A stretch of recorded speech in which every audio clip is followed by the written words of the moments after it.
आज 20 रुपए की पानी पूरी खाते हैं तो उसके पैसे पे करने के लिए पीछे के पॉकेट में पर्स निकालने के लिए हाथ नहीं बढ़ते, बल्कि आगे के पॉकेट से फोन निकालने के लिए हाथ आगे बढ़ता है। यानी फोन से पेमेंट की जाती है।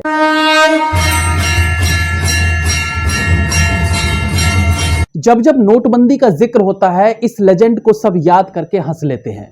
देखा जाए तो हम कितने गिर चुके हैं कि एक ऐसे व्यक्ति को देखकर खुश होते हैं जो खुद अपनी मां को गाली देता है। अब इसे आप ह्यूमर के तौर पर ले सकते हैं, लेकिन क्या सच में मां को गाली देना ह्यूमर में फिट बैठता है? खैर, ये सब आपका निजी मामला है कि आप इसके बारे में क्या सोचते हैं। मेरे मन में ये बात बहुत पहले से थी, तो आपके साथ मैंने शेयर कर लिया। तो 2016 के बाद एक बार फिर से नोटबंदी हुआ है और ये एक सुनहरा मौका है विरोधियों के लिए, जो सरकार को टारगेट करने का कोई मौका नहीं छोड़ते। विरोधियों ने ट्विटर के माध्यम से इस 2000 नोट के बंद होने पर चुटकियां लेना शुरू कर दिया है।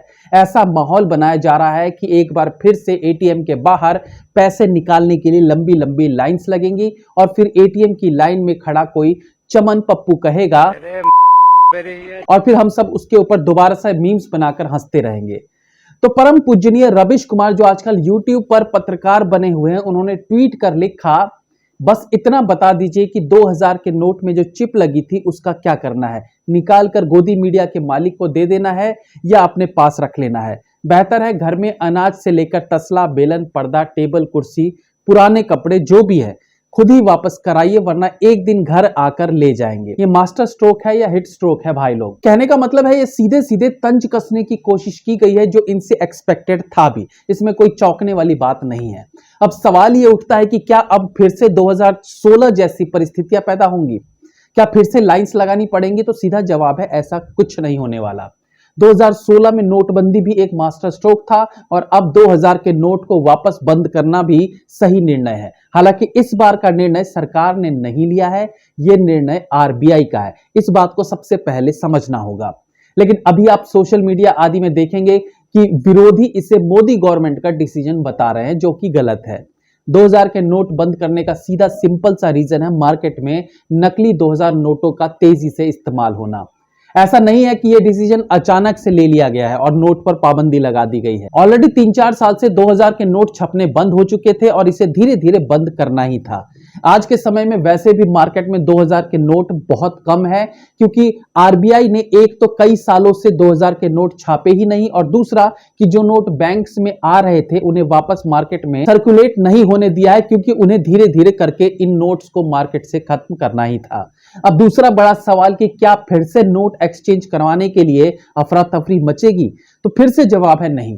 आप में से कितने लोग हैं जो आज भी कैश पैसे देकर शॉपिंग करते हैं? आज 20 रुपए की पानी पूरी खाते हैं तो उसके पैसे पे करने के लिए पीछे के पॉकेट में पर्स निकालने के लिए हाथ नहीं बढ़ते, बल्कि आगे के पॉकेट से फोन निकालने के लिए हाथ आगे बढ़ता है। यानी फोन से पेमेंट की जाती है। मुझे याद नहीं कि आखिरी बार मैंने एटीएम से कैश कब निकाला था, और इंडिया की मैक्सिमम जनता अब यही कर रही है। आंकड़े बताते हैं कि 90% से ज्यादा लोग आज के समय में डिजिटल पेमेंट करते हैं। आज हम घर से निकलते हैं तो पर्स लेना ध्यान ही नहीं रहता, बस चेक कर लेते हैं कि फोन है ना।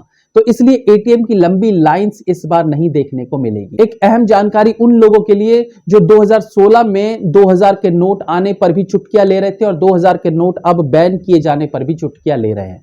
2016 में 1000 के नोट के बैन होने से कितनी सत्ताएं पलट गई, ये अंदर की बात है। ये कभी आम लोगों को नहीं पता चल पाएगा। ये पीड़ा अखिलेश यादव जैसे नेता अपने अंतिम सांस तक इस राज को सीने में दबाए ही रखेंगे, क्योंकि 2016 की ये नोटबंदी तो एक ऐसा प्रहार था जिसे नेताओं को ना निगले बन रहा था और ना उगले। एनीवेज, तो 2016 में जब इस 2000 के नोट को लाया गया, तभी ये बात भी सामने आई थी कि इस नोट को कुछ समय के लिए ही लाया गया है। आप में से काफी लोगों ने ये बात सुनी भी होगी। तो जो चीज पहले से ही तय थी, उस पर छाती पीटने का क्या मतलब? ये नोट तो बैन होना ही था। अब इसके दूसरे रीजन पर बात करते हैं कि नोट को बैन करना क्यों जरूरी था। ऑब्वियसली पहला रीजन काला धन और नकली नोटों से छुटकारा। 2000 के नोट के रूप में ब्लैक मनी को कैरी करना इजी रहता है। छोटे नोट्स में पैसों को इधर से उधर ले जाने में दिक्कत होती है। हालांकि इस रीजन पर उस वक्त भी सोचा जा सकता था जब ये नोट जारी किया गया था, लेकिन क्योंकि उस वक्त 1000 और 500 के नोटों को बंद करके जनता को एक बड़ा झटका मिला था, तो उसकी पूर्ति के लिए इस नोट को निकाला गया होगा। दूसरा कि 2000 के नोट बंद इसलिए भी किया जाना जरूरी है कि इन नोटों से आतंकवाद और मनी लॉन्ड्रिंग में भी तेजी आई थी। आतंकवादियों की फंडिंग में ये नोट आसानी से काम करता है। और देखा जाए तो 2016 की नोटबंदी का भी आतंकवाद पर बड़ा असर हुआ था। नोटबंदी के बाद आतंकवाद की घटनाएं कम हो गई थी, क्योंकि आतंकियों तक पैसा पहुंच ही नहीं पा रहा था। जो पैसे उनकी ट्रेनिंग इत्यादि के लिए रखे गए थे वो सब मिट्टी हो गए।